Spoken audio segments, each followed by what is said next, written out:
todos los presentes, comienza este acto académico y que quisiera emplear un par de minutos, en primer lugar, para agradecer al señor Arias su presencia en este centro en estos momentos, que casualmente a la entrada pues he tenido la ocasión de estar a su lado y ver lo cargado de su agenda. Por lo tanto, le agradezco sinceramente el que haya podido hacer un hueco para que nos pueda enseñar algo en el día de hoy. Por otro lado, sería injusto si no felicitara a los profesores del área de estructura económica por el interés que están mostrando en traer a personas relevantes dentro de la asignatura y dentro del área, como es el caso de hoy con el señor Arias Cañete, como fue hace 2 semanas o 3 con el señor González Fustegueras, y por lo tanto no tengo más que como director que insistirle en que sigan con estos desvelos que creo que redundan en beneficio de los alumnos y por lo tanto del centro. Así que sin más preámbulos, tiene la palabra el profesor Arcas, quien presentará a nuestro insigne conferenciante. Pues muchísimas gracias, señor director del centro, y recogemos ese reto de intentar superarnos. Vamos a ver si lo distinta, y con esta respuesta del alumnado seguro que nos anima muchísimo. Bien, bueno, pues presentar al señor Arias Cañete. Es un poco petulante por mi parte, porque es un señor súper conocido aquí en Jerez. Pero en fin, tenemos algunas cosas en común. Los dos tenemos barba, por ejemplo, ¿verdad? Somos amplios. Tenemos nuestros apellidos quitando una sola letra. Pudiéramos ser casi primos. Pero en fin, dejando esa nota de humor aparte, es una satisfacción pues tener, y en este caso lo siento, pero es a la izquierda, a un parlamentario europeo que, en fin, todos conocemos la labor que él está desarrollando, tanto como presidente de la Comisión de Pesca en la Comunidad Europea, esa difícil voz de representar a ese sector tan a veces olvidado. Es abogado del Estado, lo cual imaginaros lo que nos dice, ¿no? Sobre todo esa palabra, abogado del Estado, cuando yo estaba estudiando, para mí eran pues casi líderes, ¿no? Después de lo de Mario Conde se ha devaluado un poco, ¿eh? Bueno, pero es un valor en alza, porque todos confiamos que el profesionalismo y el valor profesional en este país sea un valor en alza. Y también pues tiene un matiz bastante humano para nosotros, y creo que dejó una huella. Yo conozco a algunos alumnos suyos, cuando fue profesor de Derecho Civil en la Facultad de Derecho de Jerez. En fin, es un gran profesional, todo el mundo sabemos, hemos oído hablar de él, y como tal pues tenemos la enorme satisfacción y el agradecimiento ya de antemano, que ya el director lo había dicho, de agradecerle, insisto, en poder hacer un hueco. Y en fin, tener entre nosotros a una persona tan importante, yo para cerrar pues solamente me atrevo a decir: Dilectus Magister, tiene usted la palabra. Pues nada, muchísimas gracias. Yo quiero agradecer al centro esta oportunidad de contar un poco lo que es el futuro de Europa visto por un parlamentario que trabaja diariamente en la construcción europea. Y sobre todo agradeceros vuestra presencia, que hayáis sacrificado las tapas de Jerez, que es lo que yo más echo de menos cuando estoy en Europa. Esa gente no sabe vivir, no tienen calidad de vida, y que me habéis dejado una hora de vuestro mediodía para compartir inquietudes europeas. Y yo quiero hacer mi conferencia sobre 3 ejes muy simples, que son, en primer lugar, hacer una génesis histórica muy simple de la Unión Europea. En segundo lugar, ver el Tratado de Maastricht, cómo se desenvuelve en el camino hacia una unión política, y centrarme muy mucho en el tema que yo creo que es más novedoso en Maastricht y que va a cambiar más nuestras vidas, que es la Unión Económica y Monetaria y los problemas que comporta la Unión Económica y Monetaria. Porque la Unión Europea arranca de la Comunidad Económica Europea en 1957, con el Tratado de Roma, como un intento de integrar economías para superar confrontamientos bélicos. Es decir, los grandes padres de la patria europea no eran gentes que tuvieran una enorme vocación económica, sino lo que tenían era una gran preocupación por el enfrentamiento permanente entre las grandes potencias en el suelo europeo.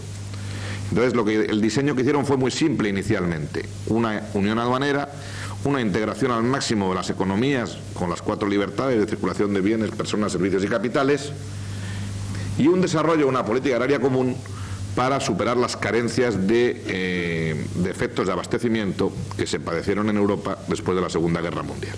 Es decir, la única política común que desarrollan es la política agraria, inicialmente. No había otras políticas comunes.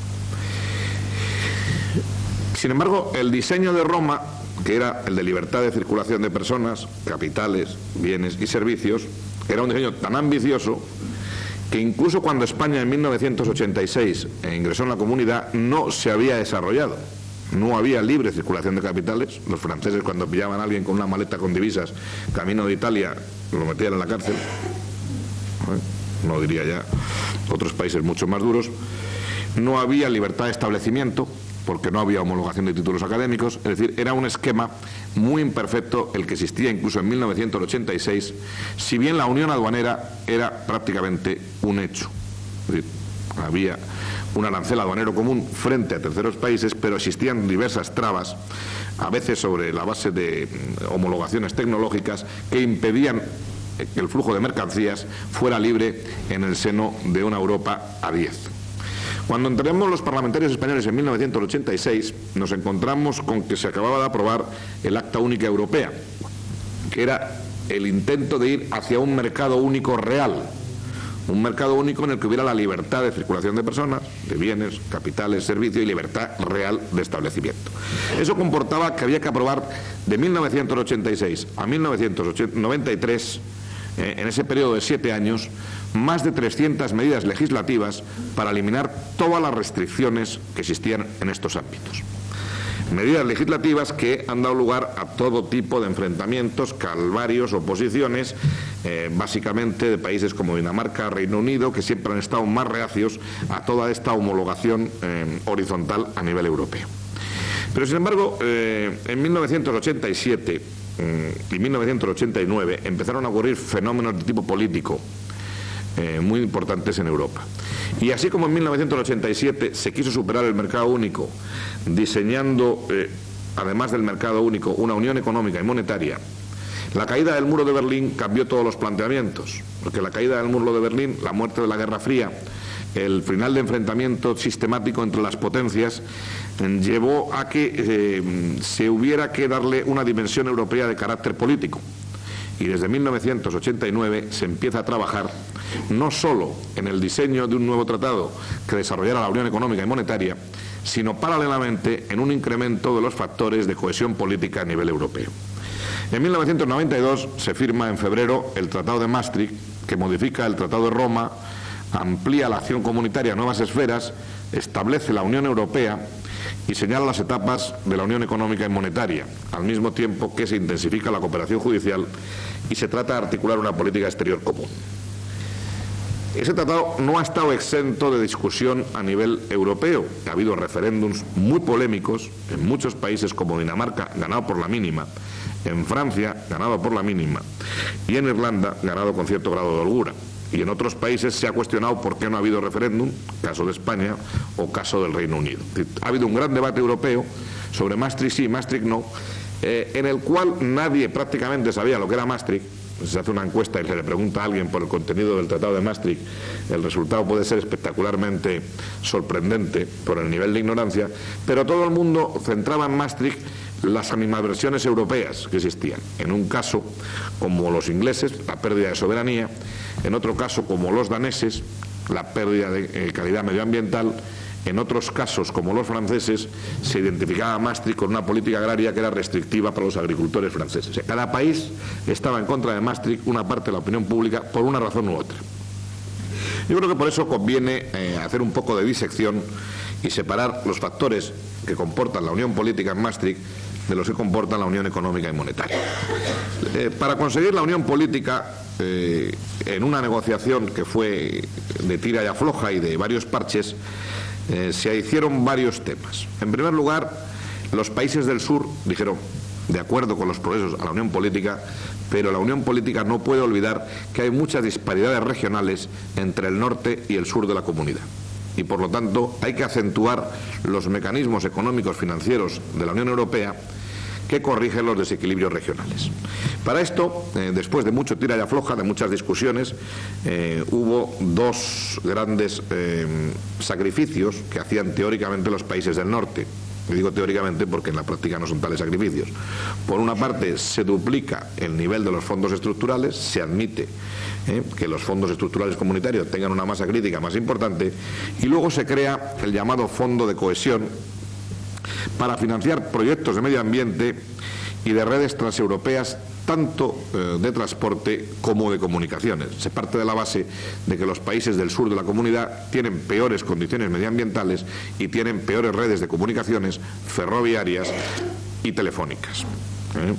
Solamente con una restricción, que para acceder a estos fondos el Producto Nacional Bruto por habitante tenía que ser el 90% de la media comunitaria, y paralelamente había que crear un programa de convergencia económica para aproximarse a las políticas económicas de los estados más desarrollados de la Unión. España, evidentemente, Irlanda, Grecia y Portugal se cualifican para este fondo. El problema que hubo en Maastricht es que el tratado no concretaba ni el volumen económico del fondo ni los porcentajes de participación de cada uno de los estados. Eso, en el Consejo de Edimburgo, sin embargo, se fijó en la masa crítica en una cifra para mí decepcionante, porque yo creo que la cohesión a nivel europeo, para garantizar que las regiones deprimidas cacen a las del norte, hacen falta inversiones brutales que en este momento el presupuesto comunitario no está en condiciones de garantizar. Se calcula que habían falta unas inversiones de 70.000 millones de ecus, el ecu está a 160 pesetas, 70.000 millones de ecus durante 10 años en los 4 países de la cohesión, Irlanda, Portugal, Grecia y España, para que efectivamente pudieran recuperar su retraso frente a los otros países y tuvieran un crecimiento anual de su Producto Interior Bruto 2 o 3 puntos por encima del resto, sostenido durante un periodo de 10 o 15 años. Claro, esa masa crítica de 70.000 millones es imposible de alcanzar en unos momentos en que todo el esfuerzo de la comunidad no llega en materia de fondos estructurales a los 25.000. Es decir, la comunidad está dándole a la cohesión económica y social un tercio de los recursos financieros que habría que hacer, que poner encima de la mesa para conseguir un cierto grado de cohesión. Sin embargo, claro, los europeos usan un argumento que es demoledor. O sea, cuando nosotros los parlamentarios españoles decimos que en España, que la comunidad tiene poca cohesión con España, nos dan una respuesta que es tremenda. Dicen, la misma poca cohesión, dicen, no, bastante más cohesión que los fondos de solidaridad nacionales que ustedes articulan. Porque ustedes, cuando cogen el presupuesto de su país y crean el Fondo de Cooperación Interregional, o como se llama ahora, lo reparten entre todas las regiones y no atienden a las más necesitadas, en tanto que nosotros distinguimos las regiones más desfavorecidas y concentramos recursos financieros. Esa es la vieja polémica sobre si Andalucía está maltratada o bien tratada en el presupuesto español. Yo creo que está maltratada en el español, maltratada en el comunitario, porque a menos que en las regiones más deprimidas se concentren recursos financieros adicionales, el retraso histórico es imposible. El gap, como se dice a nivel europeo, es imposible de disminuir. Claro, los europeos dicen, bastante hacemos nosotros que creamos un fondo que van a ser de 1.500 millones ecus en el 93 y 2.600 millones ecus en el 99, y no participamos nosotros de ese bote. De ese bote participan los 4 que son más pobres, ustedes. Pero si ahora veis lo que está pasando con el fondo de cohesión, con este fondo, llega la hora de repartirlo en España. Entonces se diría, bueno, este fondo de cohesión que es nacional, vamos a aplicarlo a corregir desequilibrios en Extremadura, Andalucía, Galicia, Castilla-León, Castilla-La Mancha, que son las 5 más deprimidas. Pues no, empieza la guerra entre comunidades autónomas. Y si veis el periódico de hoy, tenéis que Cataluña quiere que le manden los 20.000 millones del Fondo de Cohesión. Claro, y del Fondo de Cohesión en Cataluña, que tiene todas las infraestructuras hechas. Y esto no es hacer demagogia anticatalana ni proandaluza. Es decir, que con el estado actual de equipamientos de infraestructura, la cohesión, es decir, el desarrollo regional, es virtualmente imposible en términos que haya una equiparación de las regiones al final de un periodo razonable de 10 o 15 años.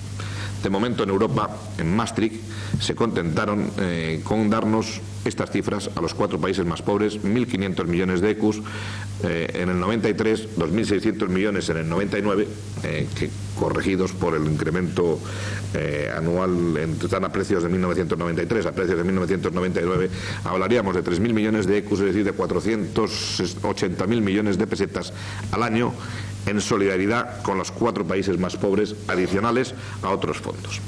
Entonces, el valorar este gesto de los europeos pues fue el fruto de una negociación en la cual nos dieron lo menos que pudieron, nosotros pedimos lo más que quisimos y se terminó en esta historia. Yo creo que hay pocos datos de cohesión, pero ellos también nos dicen que tenemos pocos datos de cohesión. En segundo lugar, en Maastricht se hace una apuesta muy fuerte por la investigación y desarrollo europeos. Es decir, el hecho de que países como Japón y Estados Unidos tengan enormes presupuestos, en un caso federal o nacional, dedicados a la investigación, aparte de las propias multinacionales que tienen una enorme capacidad de hacer investigación aplicada, y el hecho de que en Europa la investigación esté atomizada entre los 12 Estados miembros en pequeños centros y con poca capacidad de coordinación, mueve a la Unión Europea a establecer lo que se llama el Programa Marco de Investigación y Desarrollo, dotado con cerca de 14.000 millones de ecus para un periodo de 4 años, que trata de que haya una investigación aplicada europea capaz de competir con la norteamericana y japonesa. Lo que pasa es que han concentrado muchos recursos en la fisión nuclear y menos en otras tecnologías. Y ha habido una gran polémica a nivel europeo sobre si el camino de la fisión nuclear es un camino con futuro o no lo es. Yo, como no sé nada de energía nuclear, carezco de criterio en esta materia. Tercer gran dato de la unión política es la gran presencia del medio ambiente en todas las políticas comunitarias. Es decir, en este momento en la comunidad cualquier política que se afronte, sea industrial, sea de infraestructuras, requiere un estudio de impacto ambiental. Los verdes, que empezaron a ser un fenómeno anecdótico en el contexto europeo, han conseguido que todos los partidos políticos europeos recojan las preocupaciones medioambientales y que el Tratado de Maastricht, el medio ambiente, sea una prioridad absoluta.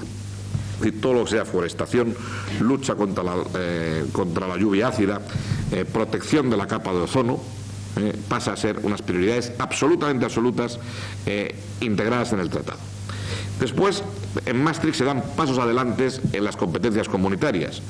Por ejemplo, se extiende la acción comunitaria a nuevos ámbitos: la definición de la política industrial, la protección de los consumidores, la educación, formación profesional, salud y cultura, si bien con muy poca armonización nacional, el desarrollo de las grandes redes europeas de transportes, telecomunicaciones y energía, de manera que las grandes redes sean interconexionables y además interoperables. Por ejemplo, en España habéis visto que teníamos los telefonitos estos que va todo el mundo haciendo el payaso por la calle hablando con ellos, pero no se puede hablar con ese telefonito en Portugal ni en Alemania. A partir de ahora se cambian los sistemas y con tu telefonito podrás viajar por toda Europa, el que le guste, hablando. Ya será una red interconexionada, no una red separada como teníamos antes. Después se incluye por primera vez la política social en la acción comunitaria, si bien se excluyen las remuneraciones, derecho de huelga, cierre patronal, y requieren unanimidad los temas de seguridad social y protección de trabajadores en casos de rescisión de contrato, así como negociación colectiva. Esto ha generado que Inglaterra haya pedido un protocolo especial y no participa en la política social comunitaria. El Reino Unido tiene lo que se llama el opting out y se ha salido de la política social porque dice que las reglas europeas son muy proteccionistas de los trabajadores y que ellos tienen un mercado mucho más liberal que funciona mucho mejor.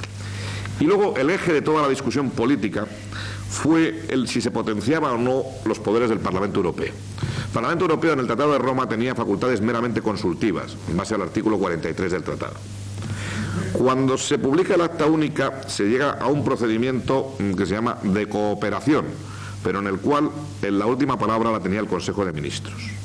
Sin embargo, en Maastricht, en ámbitos como la libre circulación de trabajadores, libertad de establecimiento, reconocimiento de diplomas, aproximación de legislación para lograr el mercado interior, investigación, medio ambiente, consumo y redes transeuropeas, educación, cultura y salud pública, se establece un procedimiento de codecisión legislativa en el cual el Parlamento tiene capacidad de enmendarle al Consejo de Ministros la plana y si sus enmiendas no prosperan puede rechazar los textos. Es decir, no tiene la última palabra en el proceso legislativo, pero puede bloquear la legislación comunitaria. Entonces ya estamos en un Parlamento que es más parecido a un Parlamento nacional. Estamos en un Parlamento con plenos poderes presupuestarios, un Parlamento con capacidad de articular la moción de censura de la Comisión Europea y un Parlamento con capacidad legislativa en determinados ámbitos. Hay un ámbito que está excluido de la capacidad legislativa del Parlamento, que es la política agrícola común.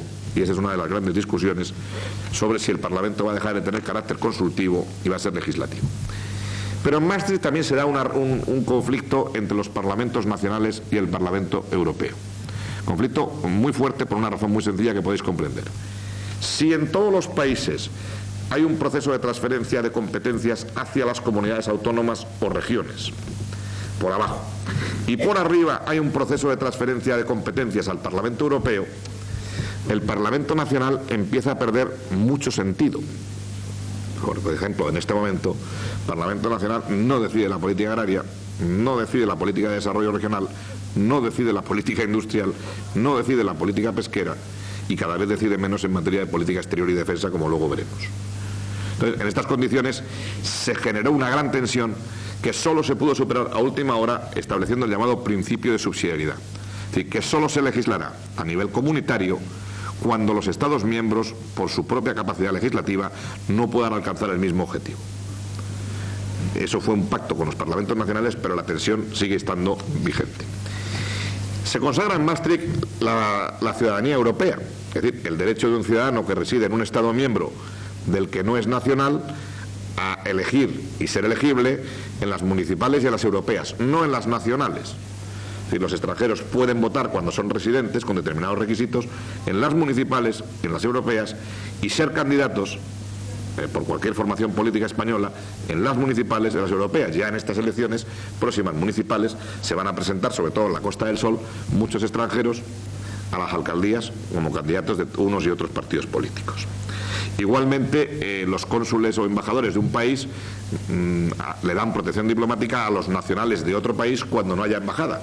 ¿Sí? Si vais a Ruanda, Burundi o vais a Zaire, países donde puede haber, Tanzania, donde no puede haber embajador español a veces, otro embajador de los otros 15 Estados miembros os dan la misma protección que si fuerais un finlandés, un sueco, un inglés o un alemán. Y a veces hay embajadores muy notables y conviene este tema.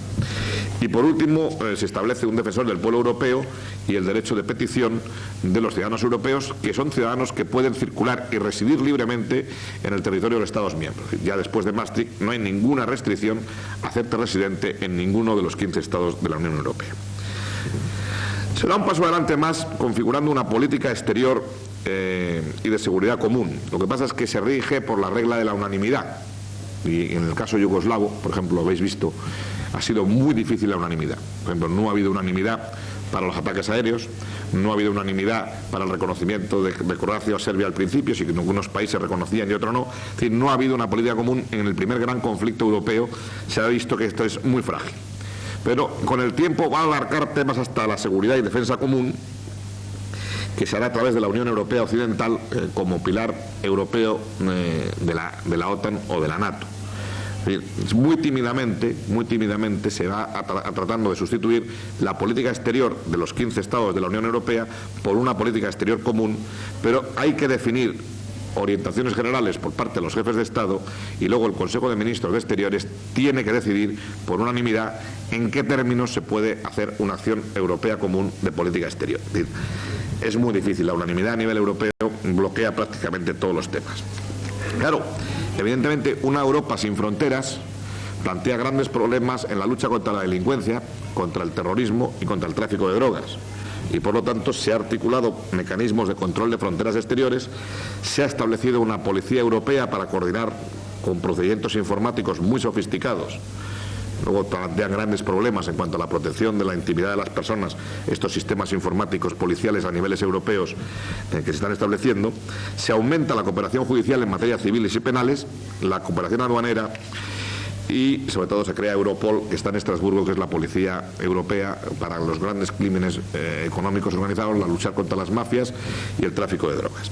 Todas estas medidas, que son bastante inconexas y ciertamente lo son, configuran los elementos que articulan la Unión Política Europea.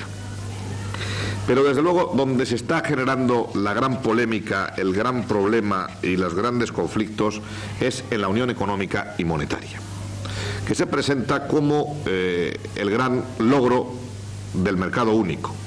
Al final de este proceso los ciudadanos tendrían que usar una sola moneda, el ECU, y tendrían que retirarse todas las monedas nacionales. Y ahí empieza la discusión. Porque el proceso es irreversible. Se ha realizado en 3 etapas, de las cuales, sin habernos dado cuenta, ya hemos pasado 2. La primera empieza el 1 de julio de 1990, cuando se fuerza a los Estados miembros a garantizar la libre circulación de capitales y a incrementar la convergencia de sus políticas económicas, o sea, coordinando todas las políticas económicas de los Estados miembros y las monetarias, pero en el seno de las instituciones existentes. Es decir, eran los bancos centrales nacionales los que hacían la gran coordinación de la política monetaria. Eso ha ocurrido desde el 1 de julio del 90 hasta enero del 94. En 1994, en enero del 94, se crea ya el Instituto Monetario Europeo como institución transitoria para liderar este proceso. Y luego la tercera fase, que se iniciará como pronto en 1997, que está al cabo de la esquina, y como tarde en 1999, que está igualmente al cabo de la esquina, supone que a nivel monetario habrá la moneda única, pero sobre todo, lo que es más duro, una política monetaria única aplicada por un Banco Central Europeo y autónomo, sometido a control democrático del Parlamento Europeo, que eso no le gusta nada a los parlamentos nacionales. Pero a nivel económico, aunque habrá políticas económicas de los Estados miembros de carácter autónomo, tendrán que converger a objetivos fijados en común y tendrán coordinaciones comunes. Esto plantea el problema de que antes del 31 de diciembre del 96, a nivel de jefe de Estado y por simple mayoría cualificada, hay que ver si una mayoría de Estados está en condiciones de pasar a la moneda única. Ahora mismo hay en la Unión Europea 2 tesis. La tesis francesa del presidente Mitterrand, de que el 1 de enero del 97 los que van a la cabeza del desarrollo económico tienen que pasar a la moneda única. La tesis alemana es que hay que esperar a 1999. Para poder pasar hace falta que haya una mayoría de estados que tengan una tasa de inflación que no supere en un 1,5% a los 3 estados con mejores resultados, que su déficit presupuestario sea inferior al 3% de su Producto Interior Bruto, que su deuda pública acumulada sea inferior al 60% del Producto Interior Bruto, que los tipos de interés a largo plazo no superen en un 2% a los 3 estados con mejores tasas de inflación y que además hayan estado 2 años dentro del sistema monetario europeo sin tensiones. Entonces, si la mitad de los 15 estados miembros cumple las condiciones, estas 5 condiciones, se pasa en el 97 a la tercera fase. Si no, en enero del 99 se inicia la segunda fase con cualquier número de estados. Es decir, en el 97 hacen falta por lo menos 7 estados, en el 99 con cualquier número, los que estén a la cabeza pasarán adelante. Entonces aquí hay tensiones, como he dicho, Mitterrand 97, Kohl y el presidente del Instituto Monetario Europeo, señor Lamfalussy, quieren el 99, pero suceda lo que suceda, el tratado prevé ya una Europa de 2 velocidades. Va a haber estados que no van a estar en condiciones de participar desde el principio, que tendrán excepciones en materia de su política monetaria y no tendrán sanciones cuando tengan vínculos, déficits presupuestarios excesivos. Los que pasen a la tercera fase, si se desmadran sus déficits, tendrán sanciones económicas, les penalizarán en la política agraria común y el presupuesto comunitario se usará como un arma. Ahora bien, aquí hay 2 países que tienen un régimen especial. El Reino Unido tiene lo que se llama el opting-in, que puede participar si quiere. Y Dinamarca el opting-out, que se puede salir si no quiere. Luego ya tenemos, de los 15 que hay en la Unión Europea, 2 que no cuentan para la película porque tienen un régimen especial. Y de los 13, la mayoría se sitúa en 7. Si 7 estados reúnen los requisitos, en el 97 empezamos a ver el proceso hacia el ECU. Entonces, ¿cuál es la situación hoy a nivel europeo? La verdad que me ha costado mucho tener datos que fueran fiables, porque sobre todo hay mucho interés por parte de los Estados miembros de maquillar su situación para no parecer que están en la segunda velocidad, y no solo por el Estado español, por casi todos. Pero afortunadamente la Comisión, en el mes de diciembre, cuando empecé a preparar la conferencia que me llamó vuestro profesor, no había ningún dato, pero en el mes de diciembre sacó la Comisión el informe económico anual de 1995, que ha sido muy cuestionado por los Estados miembros, pero que debe tener razón la Comisión en sus estimaciones. Entonces, el informe económico prevé crecimientos del 2,9% para la comunidad en el 95 y del 3,2% en el 96. Es decir, lo cual apunta a una reactivación económica importante que debe crear condiciones favorables para que el proceso de convergencia se acentúe y haya una gran mayoría de estados que puedan estar en el 97 en estas condiciones. Es decir, supuesto que esta bonanza económica se utilice en cada estado miembro, no con afanes electorales, sino se utilice con afanes científicos de reducir los déficits públicos, sería posible que hubiera una gran mayoría en el 97 y podríamos ver la moneda única en el 98-99. Por ejemplo, la situación es la siguiente. En materia de inflación, que no hay que superar el 1,5%, en el 94 la tasa de inflación comunitaria era del 3,1%. Eso supondría que en el 96 10 de los 15 estados respetarían la inflación. Sin embargo, Italia, España, Portugal, Grecia y Reino Unido, con grados diferentes, en España por muy poquito, estarían fuera del criterio de inflación. Según la Comisión, parece difícil que España cumpla la inflación, aunque es de este paquete de estados, curiosamente, España y Reino Unido son los dos que están en mejores condiciones. En cuanto a los tipos de cambio estables, es decir, que fluctúen dentro de la banda del 15% del sistema monetario europeo, 10 de los 15 estados tendrían que respetar este criterio. En este caso estarían fuera Reino Unido, Grecia e Italia, Finlandia y Suecia. España sí respetaría la devaluación de su moneda frente a las demás monedas, estaría cumpliendo los criterios de convergencia. En cuanto a tipos de interés a largo plazo, no superar el 2%, los de los 3 estados con menos inflación, 10 de los 15 estados deberían respetar este criterio. Estaría fuera Italia, España, Portugal, Grecia y Suecia. Como veis, van variando los países y no obedecen mucho. Hay países que están en todos no cumpliéndolos, pero otros que entran y salen. Y en cuanto a saneamiento presupuestario, es decir, que el déficit público no supere el 3% del PIB y la deuda pública no supere el 60%, aunque aquí hay criterios de interpretación flexible. Es decir, se dice que el déficit no supere el 3%, salvo que sea un país que tenga una tendencia a la baja, muy acusada permanentemente, y la deuda pública que no supere el 60%, a menos que esta proporción disminuya también suficientemente anualmente y se aproxime al valor de referencia. Entonces, ¿cuál es la situación en cuanto a déficit presupuestario? En el 96 el déficit en la Unión Europea era del 4%, el déficit presupuestario medio. Si se respetaran los programas de convergencia y la recuperación económica se usara para disminuir los déficits, en 1996 tendrían déficit inferior al 3% Alemania, Países Bajos, Luxemburgo, Irlanda y Dinamarca, y haciendo un esfuerzo adicional Francia, España, Bélgica, Austria y Finlandia. Si se aplicaran criterios de interpretación muy estricta, solo Alemania y Luxemburgo en 1996 cumplirían los requisitos de déficit. Y con una interpretación más flexible, 6 de los 15 estados podrían cumplir con los criterios de convergencia. Es decir, en este momento, y con lo que hay encima de la mesa servido, parece que solo 6 de los 15 estados miembros podrían cumplir los criterios. Serían Países Bajos, Irlanda, Dinamarca, Finlandia, Alemania y Luxemburgo. Como solo son 6, pues parece difícil que en 1997 se pase a la tercera fase. Por lo menos mi pronóstico es que hay muchas elecciones en los Estados miembros concernidos que van a hacer muy difícil que se pueda pasar a la tercera fase en 1997. Pero en 1999, como mínimo, habrá entre 8 y 10 estados en condiciones de pasar a la tercera fase. Y aquí entramos en la última fase de mi exposición, que fue un tema que no me había ocupado nunca yo en pensar, pero el otro día preparando la conferencia me paré a pensar cómo se pasa de la peseta al ECU, y cómo en un sistema económico de la noche a la mañana se cambia la moneda de referencia.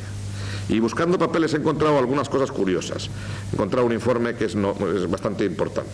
Entonces, en 1994, por lo visto, y yo no lo sabía, no lo supe hasta la semana pasada, la Comisión creó un grupo de estudio que se inspiraba en el Currency Decimal Board, es decir, en el organismo que en Inglaterra había estudiado el paso del sistema británico al sistema métrico decimal. Ese sistema de las inches y todo el chelín y todo el cacharro a sistema métrico decimal, al kilómetro, de la milla. Claro, que eso, en un país que tiene señalización, que tiene 24.000 programas informáticos, es bastante complicado de hacer. Entonces, Inglaterra, cuando hizo este cambio, hizo un panel de expertos que se ha copiado en la Unión Europea, es el grupo CESMAS, que está hecho por expertos independientes que tratan de evaluar los problemas y proponer a los gobiernos opciones técnicas. Y el otro día, el 20 de enero de 1995, que fue el día que me enteré del tema, presentaron su informe provisional. El definitivo se lo presentan a los jefes de Estado en junio del 95. Por lo cual el dato por lo menos es fresco de un mes. Y una de las primeras conclusiones del informe, primero, es que el proceso al ECU es irreversible. Es decir, que va a tener lugar la sustitución de monedas nacionales por el ECU. Por lo tanto, hay que hacer un diálogo sobre el calendario y las previsiones de introducción física. Entonces, el grupo de expertos no considera deseable un Big Bang, es decir, no considera que sea razonable la sustitución instantánea de los billetes y monedas nacionales por billetes emitidos en ECU, sino que hay que tener dos etapas distintas. En una primera fase, que iría desde la entrada en vigor de la tercera fase de la Unión Económica, es decir, desde 1999, verosímilmente, hasta que se introdujeran físicamente los billetes, el sistema monetario europeo de bancos centrales intervendría en ECUs desde el primer día. Es decir, todo el sector bancario y financiero convertirían todos los sistemas de explotación a largo plazo, contabilidad, informática, gestión, movimiento financiero y sistema de pago, al ECU desde el primer día. Y el mercado de capitales en todos sus compartimentos, sistemas de compensación y redes, pasaría al ECU durante 6 meses. Y tendríamos un ECU bancario utilizado en transacciones informáticas, pero no tendríamos un ECU físico. Entonces, en una segunda fase de otros 6 meses, los expertos recomiendan que coexistan el ECU y las monedas nacionales. Aquí hay polémica. Hay gente que dice que la fase de coexistencia tiene que tener varios años. Por ejemplo, Lamfalussy, el presidente del Instituto Monetario Europeo, uno de los máximos expertos monetarios europeos, sostiene que es imposible solo 6 meses de coexistencia, pero los expertos recomiendan una etapa muy corta. Claro, eso exige modificar los sistemas de pago, los sistemas de contabilidad, los sistemas de liquidación de bancos y sociedades, cambiar todos los procedimientos informáticos, cambiar todos los etiquetados de existencias, cambiar todas las máquinas registradoras y distribuidoras, cambiar en realidad la formación del personal y la formación de la clientela. La gente, los bancos sobre todo, que han hecho también esfuerzos, estudios privados, creen que para todos estos cambios hace falta como mínimo un periodo de 5 años. Y sobre todo se apunta a que el coste más caro es el del cambio de los programas informáticos. Por eso dicen los expertos que lo que hay que hacer en este momento es, cuando se revisan los programas informáticos anualmente para adaptarlos, por ejemplo, a cambios en el plan de contabilidad o cualquier cosa, habría que introducirle sistemas para que pudieran funcionar paralelamente en ECUs desde ya. Es decir, aprovechar las revisiones periódicas para introducir las modificaciones que permitan funcionar en los dos sistemas, con ECU o con moneda nacional. Pero claro, el problema es que ni los bancos ni las empresas están dispuestos a gastar el dineral que va a suponer esto. Hay una estimación que dice que a nivel europeo tiene un coste de cerca de 3,5 billones de pesetas, solo de cambios informáticos. O sea que los que venden software es la profesión del futuro, por lo menos durante los próximos 5 años. Se calcula una cifra de esa magnitud de pequeñas adaptaciones de software informático. Claro, ningún banco ni empresa, hasta que conozca el calendario completamente, está dispuesto a comprometer estos recursos financieros en adaptar y actualizar sus procesos informáticos. Y por eso, desde el Parlamento Europeo y desde el Instituto Monetario, se le pide que al Consejo Europeo de Cannes en junio trace definitivamente el calendario. Es decir, que nos dejemos de zarandajas, digamos. ni 97, ni nada. Desde el 1 de enero del 99, tercera fase. Y que sepan los operadores que en el año 2000, que está a la vuelta de la esquina, es dentro de 5 años, estamos trabajando en ECUS. Yo tengo muchas dudas de que España pueda estar en 1999, salvo ajustes presupuestarios muy duros, que van a hacer sacrificios muy grandes en nuestro país, en la tercera fase de la Unión Monetaria desde su nacimiento. Y eso plantea un problema político de alcance incalculable, que es la existencia de una Europa a 2 velocidades, en la cual habrá países con una estabilidad monetaria absoluta, con una divisa única, con unas economías de escala fantásticas. Pensar lo que supone hacer transacciones sin pérdida de posiciones por diferencias de cotización. Yo siempre cuento un cuento muy sencillo, es decir, si cogéis 1000 pesetas y os paseáis por toda Europa cambiando en todas las fronteras sin gastar un duro y volvéis a entrar por los Pirineos, volvéis con 682 a precios de ayer, en diferencias de cambio a valores de cambio en aduana. Lo has perdido en diferencias de cambio. En lo que un país dice que vale la moneda de otro, comisiones de cambio y castañas, calcular eso en transacciones multimillonarias, lo que supone, pues pensar que va a haber unos países en la tercera velocidad jugando al cambio de divisas y unos países en la primera velocidad con un eco absolutamente estable y sin riesgos financieros en sus transacciones. Con otro segundo problema, a partir del momento que hay 2 velocidades en Europa, habrá países que no devalúan, porque tienen una moneda única que no tienen que devaluar con nadie, tendrán que tener sus problemas frente al dólar, y otros países que devalúan o revalúan contra el ECU.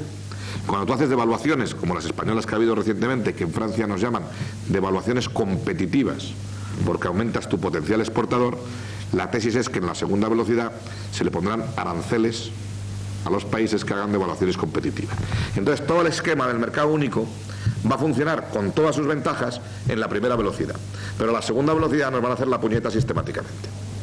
De ahí que sea básico y fundamental hacer un ajuste presupuestario, un control de la inflación y una modificación de los tipos de interés que van a requerir un esfuerzo muy notable de austeridad en la gestión de los caudales públicos para estar en la primera velocidad. Para España, perder el tren de la primera velocidad podría ser una verdadera catástrofe. Y ese es el mensaje que os digo, que vais a tener el ECU en el año 2000, que estamos en condiciones muy difíciles de estar en la primera velocidad, que va a haber que hacer esfuerzos muy serios a nivel gestión de las finanzas públicas para estar en la primera velocidad que diseña el Tratado de Maastricht, que no es un cuento, sino que es una realidad en el año 2000. Muchas gracias.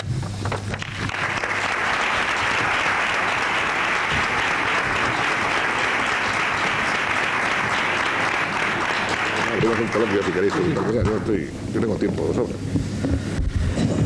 Bien, en nombre de todos agradezco al conferenciante las palabras que nos ha dedicado y lo que hemos podido aprender, al menos a nombre personal lo digo.